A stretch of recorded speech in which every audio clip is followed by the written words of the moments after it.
I learned all these things about how the mind works. And a lot of my learnings talked about perception. I think most people think what they see is how it is. And that's their reality, right? Their reality is reality. That's how they think about it. But I think the more you study psychology, the more you realize that actually the beliefs you hold inside of your mind shapes what you're able to see. For instance, on a very fundamental level, if you believe you need money to buy real estate, then your whole world is shaped by that, right? Then you're going to have to go get a job and you have to earn a bunch of money and save it up. But if your belief is that you can use other people's money to buy real estate, or that you can put very little money down, or there's seller financing, and you can, if you have a belief inside of yourself that you've committed to, not only through visualization and affirmations and surrounding yourself with other people that share that belief with you, and you start to change the way you see literally what in your world. Welcome to the She's Got Assets Real Estate Investment Podcast. I'm the host, Shona Lepis. Follow along as we unpack and demystify real estate investment strategies through expert interviews and personal experience. From how to find off-market deals to creative financing to long-term and mid-term rentals, we aim to educate and inspire others to gain financial freedom and generational wealth through real estate. And as always, please subscribe so you never miss an episode. We really appreciate reviews. It helps others find us and just helps us get found. Welcome. Today I have a really special guest, Melissa Dorman. She is like a rock star real estate investor and agent, and she has like an amazing inspirational story. And so I'm just really excited to dive in. We're going to dive into the power of mindset and seller financing, which I know everyone loves, and how to use sales psychology and being an entrepreneur and manifesting wealth. And I know she's got a lot of exciting projects in the works. So Melissa, thank you so much for joining us. You've got a really amazing story. I think you should tell, if you're up for sharing it. I'd love to hear it. Thank you so much, Shona, for having me on the show. I'm really excited to be here. Yeah, so I have a funny story getting into real estate. I used to be a social worker, and even before that, I used to be a humanitarian. I used to live in a slum in Kolkata doing humanitarian work, helping women out of sex trafficking. And as I developed a more authentic sense of self, I started to recognize that I was worthy of having a nice lifestyle. And back in the day, about 7-8 years ago, actually about 10 years ago, my dad started getting ill with Alzheimer's. And I was a social worker at the time. I was helping other people, but I wasn't able to help my own family. And that was a big moment for me, as I realized my family was struggling to find a caretaker for my dad. That's about $7,000 a month for somebody with home care, full-time home care for Alzheimer's. And so as a social worker, that was more than I was even making a month. So there was no way I was going to be able to contribute to that. And my family was, like most middle-class Americans, really underprepared for retirement. And so that was when the light bulb turned on for me. And at the time I was working in LA County Jail. And so I started studying real estate in between clients. I was doing intakes and helping inmates with mental health services, and there was a lot of downtime in jail. So I just really utilized it. I read books and listened to podcasts, and I just self-educated about 20 hours a week, just trying to understand, how does money work? How do you invest? How to become a real estate investor? And I read Rich Dad, Poor Dad, which is a book that a lot of investors have read. And that was really a changing moment for me. And I realized I wanted to get into real estate. And about 20 hours a week, a year of learning, intentional learning, I eventually decided to move up to Portland, Oregon. It was a little bit easier market. I was living in LA before, that's where I grew up, and moved up here. And I immediately started sending out some direct mail.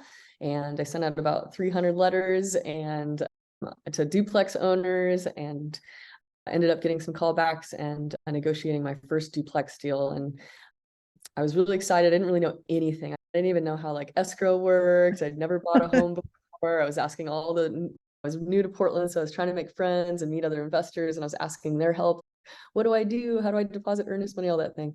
And so, yeah, it was quite an adventure. And really the light bulb moment for me again was when it appraised for $50,000 that I was paying for it. It came with a bunch of equity, and the seller was really thrilled. They lived out of state. They were a realtor helping their family, and they had made a lot of money in the few years that they owned it. They were happy to give me a little bit of equity for taking it off their hands. So it was a big win. And it ended up really helping me understand the power of real estate. And so I'd spent about 30 hours working on that one transaction, and I would have made as much as a social worker makes in a year. And that's when I realized I wanted to switch careers. And right about that time, I just closed on my duplex, and my dad, I couldn't help him through that process. I was just too late to help my dad. I was not too late to help myself and to help the rest of my family. And so my dad passed away just a couple months after I bought that duplex. But what ended up happening is watching him work. He was the hardest working man I ever knew, working 6-7 days a week. He was in construction. He was a roofer, and then he was a superintendent of a roofing company for a long time, but he had nothing to show for it. And when he passed away, looking at how hard he had worked his whole life with nothing in the end to show for it, I just couldn't clock back into work again. He passed away, and I just didn't go back as a social worker. And that was the beginning of my real estate journey. Really, I jumped all in. It was very crazy. I do not recommend this path. Nobody do this. But I had about $16,000 in my checking account, and I had a whole lot of grit and a lot of energy and a lot of ambition. And that's really what got me started in real estate. Yeah. That's so cool. There's so many things to unpack. I don't even know where to start with that. But I think a couple of things that you said, I think that I hear this like, oh, investors, you need all this money. You just inherit $100 somehow. And it's just like this magical thing that happens. And I think the fact that you took the time and took a year of education, I think that's really important. And you just digested it. And I think you have to do that. You don't just go out there and find a flip and make 100K. Like, that doesn't happen. So that's impressive. And you have to do that, right? Because a bad deal is worse than a deal. Yeah. So do you just, in your off time, just books, internet? Was there any tips you can give someone that's maybe getting started? And yeah, great question. Listening to podcasts like this is really important. I basically went through all of the podcasts of Bigger Pockets, which was several hundred at the time. wow. Start to finish. I took a book, and then I read, if you go on Amazon or something and you write in real estate books, pretty much the top 50 books. I just went one and I took notes, and I would even do these little classes for my friends so I could retain it. Like, I was just doing everything I could to learn. And I think, given my therapeutic, I was a therapist and social worker, and so I had all this training on psychology, and it was really magnificent to be able to apply all of that learning in this context. How do you stretch and grow as a human being? Well, you surround yourself with other amazing human beings, and it starts to change your perception of what's possible for your life. And you do affirmations, you do visualization exercises, you do things to start to change the brain chemistry and give yourself a new perspective on the world. And it really opens your eyes to what's possible. So it was just a great process of self-development at those early years. I would love to be a fly on the wall in one of those classes. That's so cool. But it's so true. When you teach something like the SOS thing, I can explain that pretty easily now. But when I first learned it, I was like fumbling, and now I get out a salt and pepper shaker and I'm like, and this happens. But another thing I really want to unpack, I think, is like that it's okay to have wealth, and you can actually do more good with wealth, and you can help people. I think, like, I used to be I was a landlord, and I was ashamed of it. I was like, we bought them slowly and very strategically, but I was just a little embarrassed to be a landlord not that long ago. So how do you own that and realize that you can do a lot of good with it, and you're not doing anyone any good when you're living below your That is such a great question. I get that question a lot. I think, especially in Portland, we live in a very progressive community, and the imagination for what you can do with capitalism, or the imagination for how you can be as a landlord, is so limited, and it's been so polarized in the political community of Portland. It's been turned into such an evil thing. And one thing that's really great, I like to think about it this way. So I'm a queer person, and if you look at society and you look at the way that neighborhoods transform, or the way that museums are built, or queer people, we take things that are ugly and we make it beautiful. And so for me, it was like, I don't have to be a bad landlord. I can be a really caring, supportive provider of housing to my tenants. And so that's how I approach it. I get them welcome gifts when they first move in. I get them Christmas gifts. I care about their lives. Something big comes up and they need to break their lease and it's a legitimate reason, I'm happy to make accommodations. I've helped them buy houses so they can, I incentivize my tenants when they're financially ready to buy a home, I don't charge them a fee to break their lease. I actually want to help them find that next home. And I think there's just a way of doing things. It's not black and white. There's a way of being a good provider of housing, and we need good providers of housing. If we demonize landlords, then what ends up happening is big hedge funds or out of state or out of country investors become the purchasers of our real estate in Portland, and they become the ones that are calling all the rules and doing all the things. But I want that to be local people. I want it to be our community that owns this real estate and who takes care of one another. And so I think it's really pertinent to reimagine what can be possible with wealth and as a landlord. I love that. I've taken that same approach, right? I think we need more good people, and you reframe it as and providing quality stylish housing, and that's a need. And if you get some corporate, they don't have any humanity. No, It's like, but profit it's driven. yeah, it's so polarizing though. There's just such even the term landlord sounds so right. Like it's like I'm lording over you, but I'm. Would you call yourself a landlord? I struggle with that a little bit, honestly. Yeah, I'd say property manager. And even when I first introduce a tenant gets approved, I say, I'm so excited to serve you as your property manager. Like I'm here for a service. That's the mind frame I give people. And it doesn't mean that I'm a pushover. I also believe in accountability. A lot of my tenants are in their early 20s. They're learning responsibility. And so I'm there with that give and take of, you're not living at home anymore. You do have to take care of the property, but I get it. You're a day or two late on your rent. Let's work on it. It's okay. I'm not gonna cause a lot of problems in your life. I want to work with you and get you to a different level of responsibility. And so, yeah, I think there's just a way to it's a people business.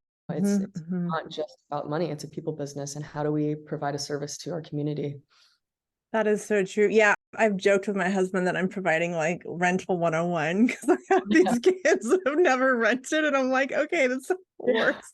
And they're so earnest. I'm like, oh, I'm your first landlord or housing provider. Can you come to my windows? I'm like, no, that's not the service I'm providing, but if it breaks, let me know. Totally. Yeah. No, I really want to change the, well, I guess it's a little bit of a sidetrack, but I think part of investing is it's an asset and it needs to produce income. And then you are a housing provider, and you have to change your, everyone thinks the toilet blows up at 2 a.m. It's never happened. And people trash your place. That's never happened. I'm curious what your experience has been on that note. Yeah. So in Portland, I've been a big advocate with my clients as a realtor and also for my own portfolio. I really tried to buy what's called B-class properties. And so for those, people listening who don't understand, A-class would be like downtown, really expensive, overappreciated already. It's not going to cash flow. B-class is a step down from that. So you have really decent buildings that have been well taken care of, maybe aren't in the heart of the city, but a little bit on the outside. And you get to attract a tenant who cares about their credit score, cares about how they take care of the property. If you go down that scale, maybe a little further out, C-class tenant, maybe they have a little bit more housing instability, maybe more job instability, so on and so forth. And so what I've focused on, because I don't want to have that animosity with my tenant, I've focused on B-class tenants. So those are people who care about their credit score. They're really excited to move into their own home one day, usually. And then the property itself is usually in decent shape. There's not a lot of deferred maintenance. And so I'm keeping up on that and keeping the property in good shape as well. And I've found in that class of property and the type of tenants that it attracts, they're not going to destroy the place. And I think it's really important as a landlord to keep it looking really beautiful. When places look beautiful, people want to take care of it. They have a pride of ownership. And so on turnovers, or when I first buy a property, I really spend a lot of time just making it look like a great home. And so they want it. It's a service, right? I want to make sure they're living in a place that they're proud of, and then in return, they're gonna have pride and ownership in living there as well.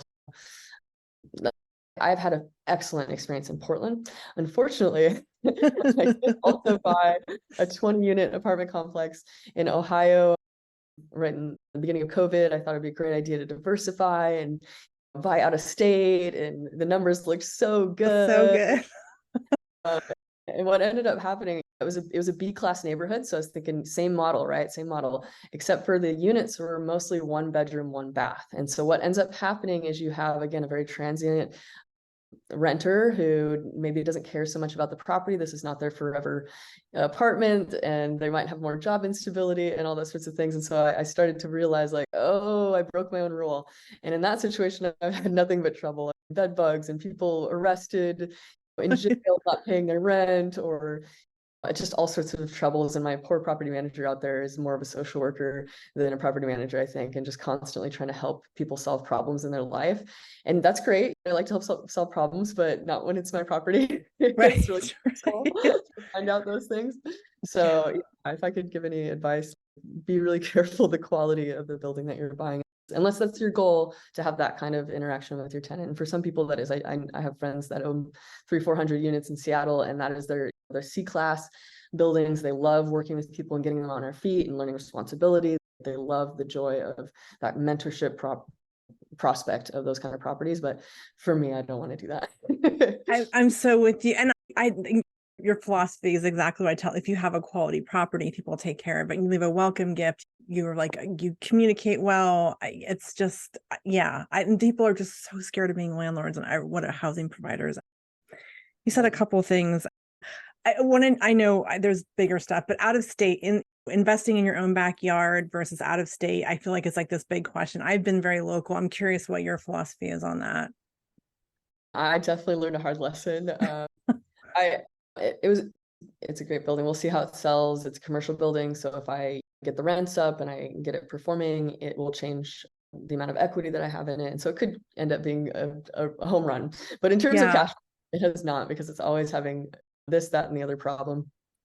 I think one of the things I learned is, when you're in your own market, you know the nuances, right? And so in Ohio, which is where my other property is, you're responsible for air conditioning, and I did not understand that. It's too hot, and so landlords are legally obligated to make sure that every tenant has air conditioning.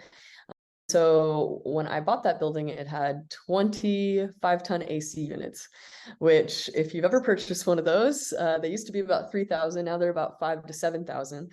And you do that math, and it gets really expensive really fast. And I remember we had a big heat wave in Portland. It was like the paint was peeling off of people's walls. It was super hot here, and everybody's freaking out. And meanwhile, I had 5 ACs go out in Ohio, and I don't even have an air conditioner. I was in Portland. I was like, oh my gosh, I can't believe I'm buying almost $25,000 worth of air conditioning units for people who are literally paying me $500 a month in rent. You do that math, and it just never, yeah, it was painful. And so I realized you just don't know what you don't know. And I was thinking, oh, whatever. When I bought it, oh, they're older AC units, it's not a really big deal, whatever. When they go out, they'll go out, and I won't replace them. But when you don't know what you don't know, it can be quite expensive buying out of state. Yeah, so I know, I think there's this allure of it because it's the deals are so cheap, but then I don't know. I've just always been like, I like to have hands on. Yeah. And I think, like, something that I talk with my clients about, because I'm a broker by day, and I'm helping people buy investment real estate primarily. And that is often the question, like, but my money can go so far if I invested out of state. And I go, okay, let's just play that out. So let's say you buy a few houses out of state, and they cash flow $1,000 a month, and they're worth about 100,000. And that's so exciting because that's the 1% rule. And you're like, wow, this is killing it. So at the end of the year, you've made $12,000. That's super exciting. Probably not much in appreciation, probably not much. Let's call it 15,000. But if you took that same amount and you invested in our local market, and let's say you put that $20,000 down or $50,000 down to buy a duplex, that duplex is going to appreciate $500,000 duplex in 1 year, even at a minimum of 5%, you got 25K right there. You've doubled in 1 year what you would have made out of state. And while it's not in cash flow and it's in appreciation, it is a much better investment over long term, because my philosophy has been, build as much equity as you can in properties. Make sure that they cash flow so you don't have to feed it each month, because that can be dangerous. But let them grow and then trade that money in later for cash flow. We're working age, we're okay, we're healthy, we can continue to make money. But our properties, wealth building, I think, for me, overshadows and is more important than just cash flow on my rental properties. Just mic drop. That's exactly. It's like people get so caught up in that it's so cheap. A couple things, I keep going down these rabbit holes, but I think it is a really long game. And like this, I think people think they're going to buy a couple properties and retire. To me, it's like a very long-term game. This is my retirement plan. I don't know what your take on that is, but that feels to me what I'm. Yeah, I usually tell people this is a get rich slow strategy. And particularly a lot of things that I do with my clients is help them to buy small multifamilies, 2 to 4 units, live in one, rent out the others, and putting down like 3.5 to 5% down. And it's so accessible. I think people don't realize how accessible it is to become a property manager or to be an owner of a duplex or triplex or that sort of thing. And the numbers aren't good the first year. They're just not. They're like negative 500 or negative 1,000, and you're like, why did I put all this money into not making money back?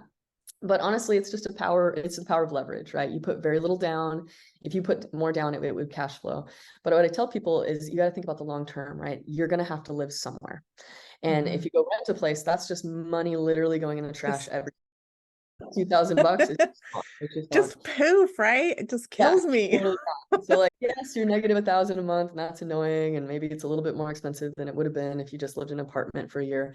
But on year 2, year 3, okay, now it's paying for itself. You can move out. Now it's an asset that is fully contained and self-sustainable. And just like the money in your 401k or whatever, it's growing while you sleep.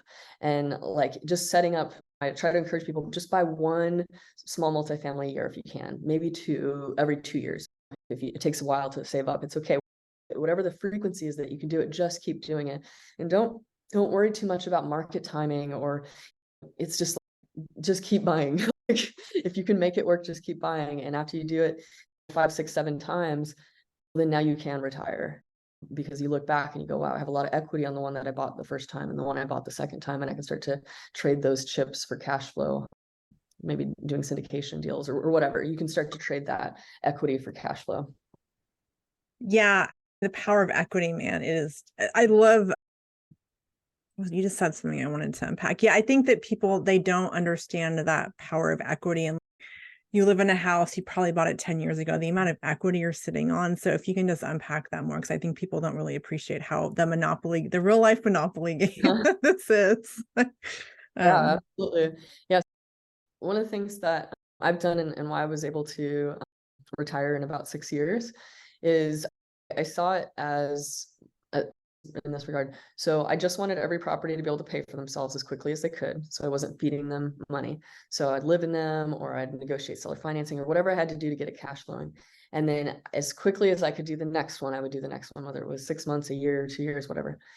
And they just kept growing, and they just kept growing. And then what I could do as they start to have significant equity, 200,000-300,000, again, I was just putting, like my first duplex, I put $16,000 down, and I sold that last year and got out 200. And that was after holding it for 5 years. So just like that kind of math, right? 16,000 turned into 200,000. And what I could do is take that chunk of 200,000 and I invested it into a syndication deal, because I wanted to become more passive. I didn't want to manage as many rental doors. And so that 200,000 now at even a minimum of 10%, right? That's 20K a year. That's 20K a year for the rest of my life. Yeah. And that was just, so I turned 16,000 into 20,000 for the rest of my life. And that's been my strategy: build equity and trade it for cash flow. And when I say trade it for cash flow, I'm talking about as an accredited investor. So somebody who makes 200,000 as a single person, or 300,000 as a couple, or they have $1 million of net worth or equity, if you want to think about it like that way. You can participate in these private debt and equity funds, which means that they're either lending money or they're collectively buying properties together. And so we're just getting together and doing projects, big projects together, and being able to invest in those kind of passive deals is where I get my cash flow. And so I'm not too worried about it cash flowing from the start. I'm more concerned with, is this an asset that's going to appreciate really well? And is it going to give me the opportunity to trade for cash flow later when I don't want to work? And that is actually, and that's truly passive, right? Because being a landlord rental, that's not passive. I'm sorry, it's air quotes. Things break, tenants move out. Yeah. I love the trading equity for cash flow. That's very strategic. And I think, again, it speaks to like buying in a more appreciating market in your own backyard versus a cheap market. You can't do that game that you just did. No, not at all. People totally miss that too. They think, oh, just cash flow. I want that $12,000 a year. I have the 1% rule. Okay, we'll see you in 10 years. Guess how much my property will be worth hundreds of thousands more, and yours is going to be maybe 10,000 more, and nothing. Nothing. And then you're dealing with the remote, and yeah, it's just, yeah, the private, I guess that's probably more advanced for this audience, but that's really interesting that's out there. Is that something you have to apply and be accredited for, those kind of strategies, those funds? Yeah, it sounds like you go through a test process or something, but really it's just a letter from your CPA or just showing them tax returns. And it's really like a government rule. The government just wants to make sure that people are educated before they participate in these kind of opportunities, because if they don't understand what they're getting into, they could have a lot of damage. And so, yeah, for some reason, the government thinks if you have a lot of money, you know what you're doing with money, which is not necessarily true. But that's the bar. You have to have that 200 or 300,000 a year. Totally. Okay. So I think someone coming and listening to us might be like, oh my God, she's just killing it. She's so smart. But I want to go back to the beginning. You took like massive action. You jumped in. You have to be like, it's like calculated risk. But the fact that you bought that first duplex, you figured out escrow, you weren't afraid to ask the silly questions. So I think that's really important. And you built this slowly. It's very strategically. So I just want to emphasize action, right? In my mind, that's what you did. Yeah, absolutely. I think it's great to read books. It's great to listen to podcasts, but I think where most people get caught up is they want to know everything before they take a step, and they get this paralysis analysis mindset. And I think what's important is to get a broad understanding. I spent a year studying 20 hours a week. It wasn't like I just jumped in with nothing. But I had enough knowledge to feel comfortable with the process. And then my secondary buffer or protection or safety net was really networking. And I just networked so hard when I first got to Portland. Every week I was going to some sort of real estate meeting, and I was picking out 2 or 3 people and taking them to lunch and asking them all about their business, how they succeeded, how they failed. And then I asked them, is there anything I can do to bring value to your business? So I could be a resource to their life and learn from them, and vice versa. I said, hey, if I get a deal in my hand, would you be willing to look at it and give me your honest feedback? And most of them, people were very excited. They're giving me advice, and they're getting so much out of it when they see that I took action, and they were very invested in me succeeding as well. And so I recommend have a community of other people who are more experienced than you, keeping eyes on your progress and helping you along the way. It's crucial. Yeah, and in my experience, I totally second that. I think people that are very successful, they want to give back. They want to, what you're doing, you're taking the time. Like, you don't need to be on this podcast, but I know you're passionate. Like, very supportive. There's like a abundance kind of mentality, I feel. And I think people are afraid to ask those really simple questions, but you have to just be out there and ask that and network. So yeah, it's really good advice. Yeah. The other thing, I think that I know I've heard you speak, so I know that you're a big believer in kind of the power of mindset and having a vision. And I know that you did a lot of groundwork before you even got your first property. So I'd love to hear that. And I think that could be really valuable for people here to hear. Oh yeah, absolutely. So like I was saying, I came from a psychology background, social worker. I learned all these things about how the mind works. And a lot of my learnings talked about perception. I think most people think what they see is how it is. And that's their reality, right? Their reality is reality. That's how they think about it. But I think the more you study psychology, the more you realize that actually the beliefs you hold inside of your mind shapes what you're able to see. For instance, on a very fundamental level, if you believe you need money to buy real estate, then your whole world is shaped by that, right? Then you're going to have to go get a job, and you have to earn a bunch of money and save it up.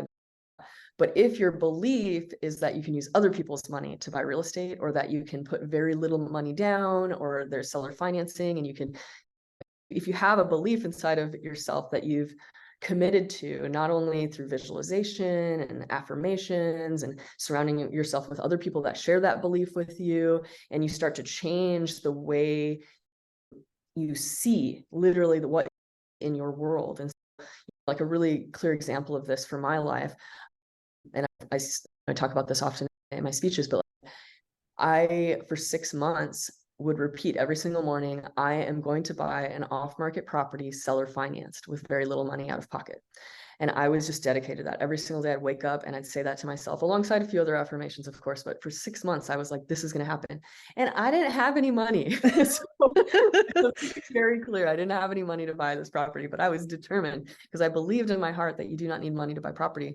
And sure enough, 6 months down the road of doing this daily practice, I got a call from a friend of mine, a colleague that I'd met, and I was doing pre-foreclosure deals, and I accidentally stumbled across him when I was cold calling. He happened to be the attorney of a guy who was dead, who I didn't know was dead. So it was a little bit of an awkward conversation. Right. And I'm like, hey, I'm looking for so and so, and they're like, I think he's dead. And I'm like, right. Whoops. Sorry about that. Meanwhile, and so it turned out he was a bankruptcy attorney, and I was in pre-foreclosure helping people out of that situation. And so the overlap between foreclosure and bankruptcy is pretty high.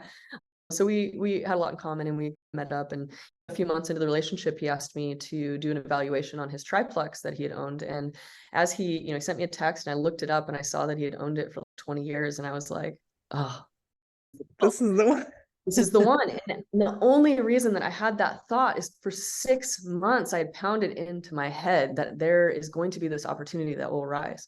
And so if I had not done that work and laying that groundwork, that moment would have passed like any other realtor. They would have saw the property, done the CMA, listed the property, and sold it to somebody else. And they would have made their 10 grand or 15 grand and felt good about themselves.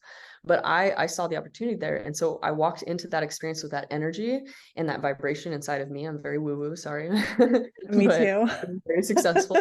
So sorry, not sorry. Let me share what works. This is what works. I walked in with this energy about me that I didn't even need to ask him. At the end of the walkthrough, he turned to me and he said, I'd really like to sell this seller finance to somebody. And I just had to say, would you like to sell it to me? And that was it. And we went and sat down and we ironed out the details. And his name's Kelly and his wife Susan, and we have partnered on so many deals since that point, and we have a beautiful relationship. He's like a father to me now, and I've created an annuity for their retirement, right? This is a win. This isn't that I found some old person and swindled them out of their equity, and it's just that is not the type of real estate I do, and that is not the imagination that I have for wealth and building wealth. And it was just a prime example of changing my belief first, to change my perspective, to allow the opportunities to flow into my life and for me to be able to receive them. And I think if people don't spend time on the changing your belief, your relationship with money, if you don't work on those core aspects of yourself, you won't be able to see the opportunities when they arise. That is a beautiful example. And I'm super woo-woo. It's all up here. There's that whole reticular activating system when you're looking for something. Like, it's crazy how I can't go 2 feet without seeing a fixer. Yeah, exactly.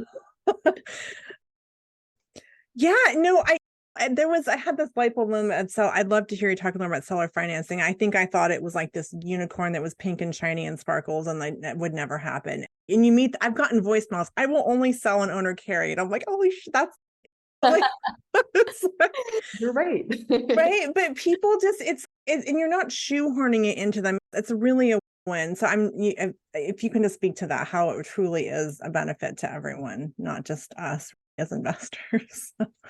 Yeah, I think the only entity that doesn't get served in a seller finance deal are big banks, big finance. Yes. There's hundreds of thousands of dollars that would have gone into Chase Bank, go into the pockets to line our community members. And I think with interest rates where they're at right now, I've done 2 of them this summer for my clients, like where interest rates are at right now, it is the opportunity for our whole nation to rethink, how do we buy property and how do we do it in a way that mutually benefits? And so what's great about seller financing is everything is negotiable, everything. And put in the right hands, put in an ethical, kind-hearted, community-oriented person's hands, this is a beautiful tool to create an annuity for the person selling, because they have all this equity. If they sold it, they would lose about 30-40% to taxes. They've owned it for a long time. And so then let's say in my example with that triplex, so if Kelly had sold that on market with me, he would have sold it for about maybe $750. He would have walked away with about $550 after taxes. And then you'd have to go invest that 550 in something else. And it wouldn't be a secured property. It'd probably be a bond or a stock or something like that.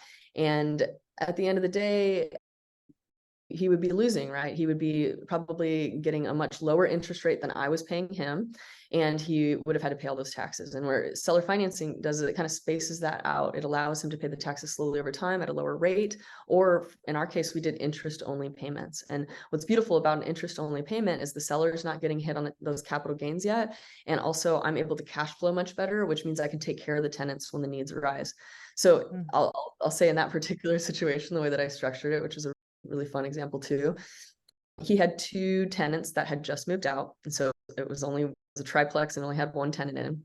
And so I asked him how much he needed for the down payment. And he said 10%, which would have been about 75 grand. I didn't have that.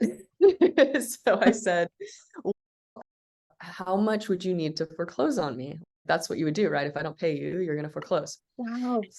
Yeah. He said, oh, as an attorney, he knew that answer pretty well. He's like, it'd probably be about 15,000 after lost rent and all the procedures and all this stuff. And I said, great, how about I pay you that? If you don't get a payment, you can use my own money to close on me. And he was like, oh, yeah, sounds good to me. And so we started there. And I still didn't have $15,000. Remember, I'm newly not a social worker. I'm just getting into real estate. I'm not making very much money yet. And so I phoned a friend down in LA and I said, hey, you have come to me for a lot of financial advice. You trust me, I'm a responsible person. Would you lend me $10,000 just for 1 year, And I showed him the numbers and I said, I will have you paid off. You'll get pretty much most of the cash flow this first year and it'll go to you. And they said, yes. So I just had to come up with about $7,000, which I scraped up barely. and of that 7,000, so 2,000 was like the closing costs because you don't loan, you don't have to pay those $10,000 of underwriting fees and all that. Oh my God, really so much easier.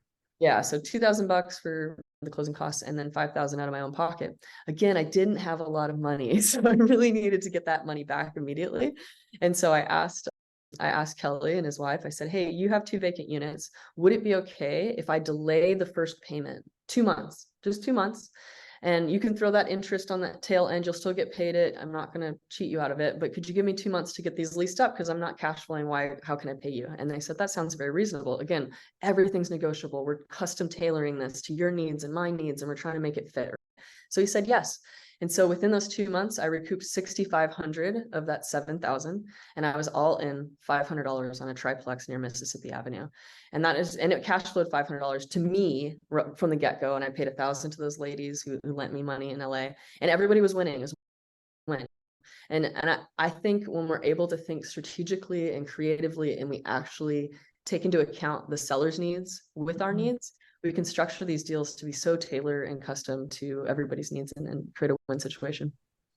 That is you just use all the things. And it was just like thinking out of the box. And when you run the numbers on what someone makes with carrying a note versus, it's just so much more. And they're the bank. It's just, that's amazing. Yeah. But that goes back to mindset. If you thought, oh, I don't have 10%, I'm out of luck. But you didn't. If you have the belief that I need money to buy a property, then that transaction doesn't happen. Right there, it stops. But I had the belief to use other people's money, or I did not need to use very much of my own. And like my whole portfolio, I think, is around 6 million right now. And I did the math like about a year ago, and I spent like 180,000 altogether for my whole portfolio. And it's people think you need so much money to buy properties, and it's really not that way. It's about thinking creatively, strategically, and solving people's problems. If you're just trying to solve your own problem and you're so motivated by your own interests, it comes through. People feel that energy and they feel like you're trying to get something out of them. But if you truly walk into the situation and you say, how do I solve this person's problem in a way that also solves my own, but their needs are more important than mine? When you do it that way, that energy comes through, it builds trust, it builds rapport, and it shapes the structure of a deal that is going to be mutually beneficial. That is so true. I think people often come out of the gate leading with, oh, we do a sub two or all the buzzwords. And is that a good fit for someone? You just have to, if you understand, if you solve the seller and you're really crafting a proposal, then that's the beauty of off market. You're also an agent though. So how do you balance that? Like you're also an agent and you buy out. I think, I guess maybe regroup this. So I'm teaching a course right now, and I think all my properties were bought with an agent, right? Like I didn't know anything about anything. I didn't know what off market. And I'm thinking, and people are so like set on this crazy off market deal, owner carry. Like, you may never buy a property if you're waiting for that magical thing to happen. So I think working with an agent is actually really powerful, like an investor. I don't know if you like the term investor friendly, but I'd love to hear your kind of point of view. Yeah, absolutely. So I've bought some properties seller finance off market. I've bought some properties traditionally on market. I think there's deals to be had both ways. I bought one of my properties is a fourplex, and I bought it. It was on the market 160 days, something like that, right? Everybody had seen it for months. And I was like, this is the week I'm going to buy a property. That's what I told myself. This is the week I'm going to buy a property. So I went through all of the properties and I saw this one, and I started doing the math and I started thinking about it. And I realized, oh, if you do this, that, and the other, and get the tenants moved out, and you get the seller to pay for this, that, and the other, like I structured, I put some seller financing in there, but it was on market with a second from the seller. I did all these things, and it ended up being a really amazing deal for me. It cash flows $2,000 a month. I think I put all in 60,000, and then I cost segregated it. So I got all of that money back within 6 months. I named my LLC Freeplex because it's free. What's that? It was on market. And so like when people are like, oh, you can't find on-market deal, I've found two. I've bought two really good off-market deals that cash flow great. And it went with the seller. They were stoked. I was stoked.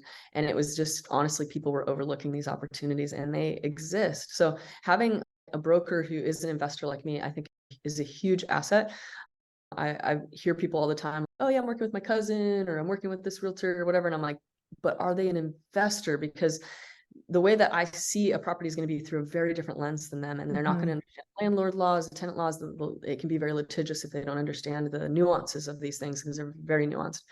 And so I encourage people to do both. If you're sending letters off market and trying to find a seller finance deal off market, great. There's also, I've just been contacting agents and being like, hey, I saw your listing's been sitting 2 months. Would you like to do a seller finance deal? I have 3 clients interested, and some of them say yes. And when they do, it's so exciting to be able to bring my clients that off market, or it's an on market opportunity, but it's seller finance structure. And so we're closing deals at 5% right now, and the market's at 8 or 9. It's just the power of working with a realtor who understands these things. I love that. So so I have a lot of students, and they're how do you find, clearly you're like the perfect example of an investor and an agent. What do you look for? How do you qualify someone if they can't work with you? Like, what makes a good buyer, right? Like from your perspective, I know you don't want tire kickers, people waiting. I'm sure that that's also right. So what's a good relationship, or how to find that right agent? Yeah. When I'm working with clients, I tend to lead with honesty. I give them a really clear picture of what the market is, and I try to scare them out of working with me. It's a really hot market. It's spring 2021. I'm like, all right, to work with me, we're going to offer 100 to 150,000 over asking. We're going to be waiving inspections. We're going to be probably releasing earnest money, all the scary things. And then at the end of the month, do you still want to work with me? Because I will get you a house, but this is what it takes. And I'm just so honest and blunt with people. And if they're yes, then I have their respect. I have their rapport. And I think with agents, oftentimes, and maybe what makes me such a successful agent is agents will often let the client lead. And that is a very scary thing. You can imagine, as a client, they're maybe buying 1, 2, 3 properties in their whole lifetime. And you as the agent are like, what would you like? What do you think's good? And when you're doing that, it's actually a disservice to the client, because they don't know, and they're coming to you looking for that leadership and that guidance. And when you keep putting that responsibility back on them, it's very stressful. And so I take that off of my clients' hands. I'm like, hey, I'm your expert. I'm not going to make you do anything you don't want to do. I'm going to say when this property is not a good property to buy, but I'm also going to tell you when this is a good property to buy. And I'm also going to push back when you want 20 things out of the seller, when we should really only be asking for 3. I'm here to guide you and get you into a property successfully. And in order to do that, you're going to need to trust me. And the reason you can trust me is I have hundreds of transactions that I've done, and I supervise hundreds of transactions, and I have a team, and we're a top team. I deserve your trust. You know, I'm not just coming here with nothing. And I think that's really crucial. And I rarely have to fire a client, but when clients are maybe overly anxious, or they're giving me indicators, it's not about their preference, but it starts to become about everything is a problem. doing the inspections is too scary. Everything that came up in the inspections is too scary. Writing an offer that is going to get accepted is too scary. Like when everything's just too scary, that's usually when I have a conversation about, are you sure you're ready to buy right now? Because we're spinning our wheels and maybe you need to take a little time. And because I'm a therapist, I like to think about things in terms of content and process. So content is the words that come out of our mouths. If we were writing a transcript, you would see the words, right? But process is what's happening underneath those words. And that's what I'm always looking for, right? So if people are talking about, I don't know if I want to do an inspection, or they're trying to create narratives about the seller, oh, the seller's being greedy or whatever, I drop into process and I'm like, so you're feeling afraid right now. You're feeling buying this, right? Or you're feeling like you don't have enough money in your checking account if the furnace goes out. Let's get into what's actually underneath what that content is, and let's speak to that. Because if it's really that you're not ready to be a landlord, that's okay. I'm not here to pressure you to do that. But if you're like everybody else and that first time moving from being a tenant to a landlord is like, oh my gosh, I want to pull my hair out, I don't know if I can do this, then let's have that conversation, because I know what it's like to make that huge jump, and it feels so big and so heavy and so hard, and you wonder if your friends are going to be friends with you afterwards. Wonder if your parents are going to have to let you have to move in with your parents because you're going to fail, and all these fears. So let's talk about those fears, and let's talk about self-assuredness, because I think when people are there's a psychological thing. When we are scared and when we're fearful, often what we pull for is certainty. We want control, right? We want control. And you'll see that happen in a transaction. I'm not going to budge and they're going to have to do this and da-da-da. No. The way to deal with anxiety and uncertainty is not to control. It is self-assuredness. It is affirming yourself and believing that you'll be able to handle the challenge as it comes up. That's how you deal with that anxiety. You cannot control people into appeasing you. You have to learn to trust yourself and to trust that when that problem comes up, you're going to be able to solve it. And so, yeah, I do a lot of that. I often get back from my client. They're like, I didn't expect to get a therapist out of this. And I'm like, well, it's both. You're really uniquely qualified though, because it is really scary. Being the first time I house hacked way back, and I had people on Craigslist just living with me. I was just like, oh, and my plan B was like, I have an extra room, I'm going to rent that out. I had this whole scenario of if I miss a mortgage payment. It never happened though, right? That never happened. It feels good to have, and I encourage my clients, have a plan. If maybe it's cash, I do often do this on this market with interest rates. It's going to negative cash flow $1,000 a month. I don't know how I'm going to do that. I know how you're going to do that. You're going to put $15,000 into a savings account right now, and you're not going to touch it. And now you can sleep at night knowing every single month when there's that negative cash flow for however long it takes, you have the money to pull from and you don't need to worry. And they're like, oh, I'm like, yeah. See how that problem just got solved? I know it seems scary, but when you think about it, you have a plan. And most of the time, those clients will call me like 6 months later, and they're like, 2 of the tenants moved out, and I got rent up, and now it's cash flowing $500, and I never even had to pull from that savings, and I was so scared, I almost didn't buy it. And I'm like, I know, it was just fear, and we always do that as humans. We go to the worst case scenario. That's where our brains go, and it's a protective feature. When we were running from tigers and bears, it was really important to think about the worst case scenario and plan. That's how we survived. But in reality, the worst case almost never happens. So it's important to plan for the worst case, but to recognize it's probably not going to be the statistical outcome. Exactly right. Yeah, no, having that peace of mind. And I think with the rates, like I've refied some, usually you're going to do some kind of, you're not stuck in that. I think people think it's forever. It's not. That's. Yeah. Okay. I know we're getting, we covered a lot. See, I guess the one thing we haven't touched on is being an entrepreneur and that kind of mindset. Cause I think it's a hustle and it's not easy. And sometimes you're like, what the hell am I doing? I was like totally making this shit up. I don't know. When you have those days, what do you do? Just like just seeing the vision, or how do you get through that? Yeah, big believer in community, especially right now. Transactions for brokers down 50% year over year. We are seeing 2008 was hard, but for realtors, this is actually a harder season because the transaction volume is much lower than we saw back then. We had housing prices fall, but there was plenty of transactions. And right now it's really difficult. And what I'm doing and what I've continued to do is just turn to community, find other people that are at your similar level of success or maybe more, and talking about it.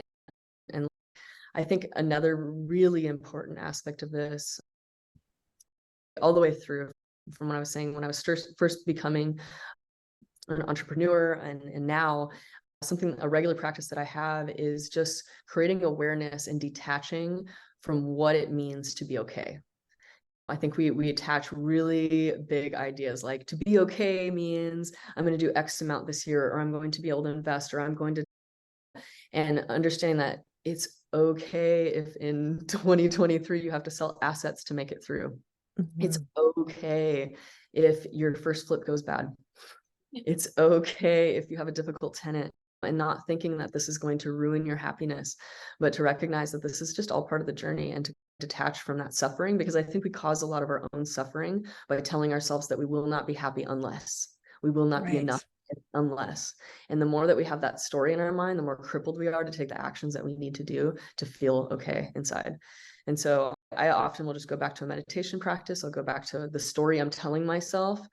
What is the story I'm telling myself? Oh, if I need to sell an asset in 2023, I'm failed. That's not true. The fact that I have an asset means I succeeded. The whole point of the asset was to have a cushion for when life happened.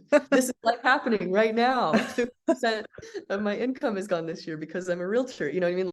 It's like understanding the big picture and understanding that it is okay, and changing our definition of what it means to be okay is crucial to reduce our own suffering.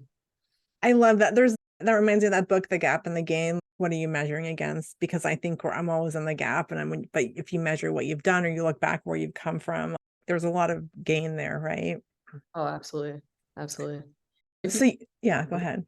I was gonna say I'd love to do a little plug on the book that I'm about to. Yeah, one more question though, and I was gonna get to that.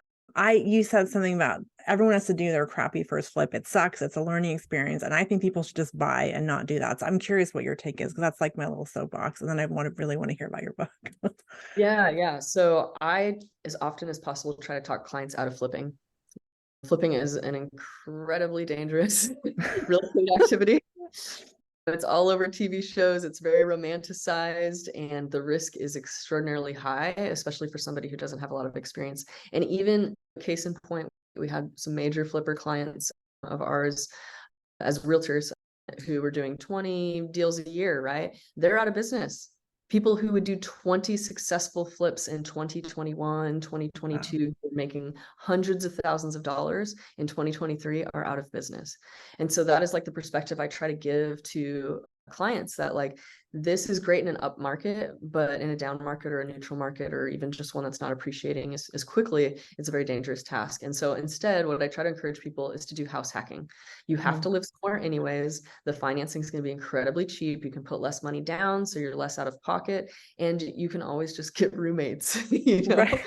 And it might feel uncomfortable, but like going back to detaching from who you think you should be, or what was going to make you happy or whatever. If I can encourage people, live so simply now so you can live like other people only wish that they could, right? I don't remember the exact quote, like live small now so you can live big later in ways that people will never be able to do. And I did that. I lived on so little for so long, and people would be like, you own all these properties, what are you doing? And it's like, no, I kept my budget really small so that I could grow fast. And having roommates, instead of feeling like, oh, I'm such a loser, I'm having to have roommates, or whatever people tell themselves, be like, no, I'm doing this right. I'm having other people pay my mortgage. I'm creating a path for myself for retirement. I'm taking care of myself in ways that my future self will thank me. And so having that gift to ourselves and loving our future selves, I think, is really part of the process. I love that. Okay, awesome. And now that I know you have some exciting news, so I want to hear all about it. So your book is coming out. I'm so excited. Yeah, so this is actually the first time that I'm talking publicly about it. Gosh, awesome. I just started the process formally with a ghostwriter, and it should be out next year. Knock on wood, if we keep pace. But the book is called Being Rich is Gay, and it is my story as a queer person, evolving my relationship with money, my relationship with myself, and becoming a more authentic human being, and the mindset shifts that I made along the way to do that. And so I'll be incorporating some new ways of thinking about capitalism and about entrepreneurship and real estate that kind of expand people's minds on what's possible and how they can make a difference in the world through building wealth and not despite of it. or in spite of it. So it's going to be a very inspiring book. I think I'm very excited to bring it to the world and continue to give back. Like you said, it is so rewarding. Having gone through this and had so many people help me, it is so rewarding to be able to give back and share my perspective with other people. That title is just amazing. Did you? It's just on so many levels. I just have to call that out. Sorry. Thank you so much. I love it. I love that. And I know you have we're getting close on time here, but just your story of you've gone through a lot and your personal transformation. Like I saw you speak a couple of years ago and I was like, oh my gosh, she's just on it. And then I saw you a couple of years later, I didn't recognize you. Yeah. You cut your hair and I was like, oh damn. Anyway, I know we're wrapping up here, but I know you have an amazing story to tell. Everyone should buy this book. It's going to be a game changer. Oh yeah. Yeah. And thank you for bringing that up. Yeah, that is a big part of my story is yeah, a big part of my story is that I learned in my early 20s that I was queer. And then even in my mid 30s, I finally took that big leap. I'd been dressing very feminine since I was in high school. I was at my first job at Cinnabon and one of my coworkers mentioned, "Aren't you gay?" And I was like, "No way." What do you think of that? That's ridiculous. And I said, "Well, because you're like a tomboy and you dress this way and you talk this way." And so I immediately told my closest girlfriends, I was like, "Teach me how to be a girl." And they taught me how to code switch. That's the term when you like present a different way to the world in order to be accepted and to like move along without friction. And so I learned to code switch and be a girl, like very girly girl, not super girly, but like decently girly girl for 20 years. 20 years. And when I reached financial freedom last year, my big gift to myself was to make that jump. And for me, it was like, I don't care if people don't want to work with me. I don't care if they treat me poorly or whatever. I just want to be my most authentic self. And I had all these fears of how I would lose business or how people would treat me poorly. And oh my gosh, it was the opposite, like absolute opposite. Like my authenticity just shines. And now I walk around. I like to joke. When I first cut my hair, I went to Bali for a month and you're traveling and people just see you as a Westerner and they're excited to see you regardless because they're like, "Where are you from?" and da da da. And so I didn't realize until I came back to the United States that I went from being like maybe like a 7 out of 10 on the cute scale to like maybe a 9 out of 10. Everybody started treating me so differently. And I think it was honest. Yeah, it was so funny. Like I went to an event, one of my buyer agents was doing a client appreciation event, and there was probably 20 women there, and they were learning all about Botox or something, whatever their interest was. And I went there just to stop in and encourage them and all that stuff. And I leave, and my buyer agent's like, "2 of the women want your phone number." And I was like, "What?" This never happened in my whole life. Like, are you serious? And so it's just like amazing to recognize like being my most authentic self is the greatest gift that I can give this world. And it actually is what people most want to see. And I think it gives everybody else permission to be their most authentic self. So it's been great this past year, just being myself. I love that. And it's really scary though, when you set out. That's a big, really, but your energy, you had a different, and I don't know you, but the times I met you, I was just like, wow, like very different and vibe, really, It's but true. It's so very true. cool. I love, oh my gosh, I could talk for hours. Couple wrap up questions, I promise. And this has been so fun. So this is the big one. You can take it however you want. So top business or life advice you want to give someone to live life on their own terms. Ooh. Top advice. My dad gave me this one and I really like it and I apply it to so many aspects of my life. But he always had the mantra of work smarter, not harder. And I think that was a core belief of mine. I see a lot of entrepreneurs spin their wheels because they think they have to do everything. And they have this belief or mindset that you have to work hard to make money.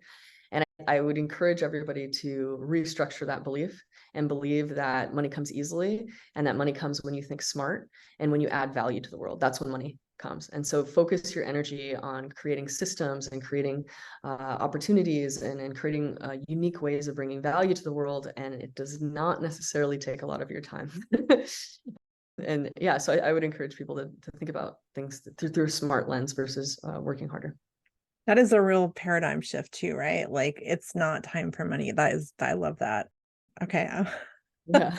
Okay. Next question is a silly one. What's your superpower and how have you used that in your life? Ooh. I think my superpower is understanding people's psychology. I think being a therapist, and also I grew up, my mom was mentally ill, and a lot of people would say, oh gosh, that's such a hard life. I'm so sorry you had to deal with that. But the reality is, as I've grown to become more and more of an adult, I've recognized that my mom's mental illness actually prepared me to be very intuitive to other people's needs, wants, desires, thoughts, and helped me to understand people's psychology. And so I think my superpower is with my clients and with my friendships and with my loves and all that, is just to be able to understand their perspective and to speak to that and to help foster and meet their needs as humans. I think that's my superpower. I love that. And it also speaks to what it could be an adversity or a thing. There's learning in most things. And I think sometimes we just need to. Awesome. Okay. I think we covered this one as clearly. I always ask like what book or podcast or resource. Everyone needs to get your book, The Power of Being Gay. I hope I get an early copy. You a great review. Being rich is gay. Being rich is gay. I love it. Yeah, that's just, it's so cool. Any other resources? I know just that maybe for people just getting in the industry or whatnot, I always like to ask. Yeah, I think Rich Dad Poor Dad is a great book. When you pick it up, wipe off all of the griminess of any Trump practices or derogatory ways of talking about the poor or anything. Just read through the lines, get the content. Don't worry so much about the political stances in it. I think that's a powerful book. If you survey 100 real estate investors, about 95 of them will say that is the most important book I read. It is a total paradigm shift. And beyond that, Bigger Pockets is a fantastic resource. It's free. Listen to all those podcasts, learn from other people's mistakes, learn what interests you and follow that. You don't do 10 things, do one thing well. But Bigger Pockets is a great place to explore and learn from. And then, yeah, just go on Amazon or whatever and look up whatever books are most relevant to real estate investing. There's tons of them. There's so many good ones. Yeah. And there's a lot of courses, but I think the message too is it's out there. You don't need to spend, there's a lot of expensive courses, and and when you're at the right point, I think it's viable, but starting out. Yeah, it's all very available. Yeah, there's no secret knowledge. It's all out there.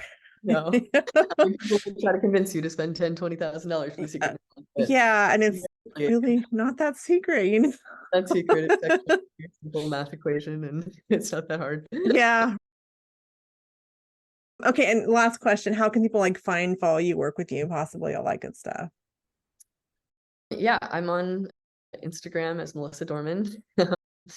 Being Rich is Gay is going to be coming out next year, so I'll start to build some content around that in the next few months.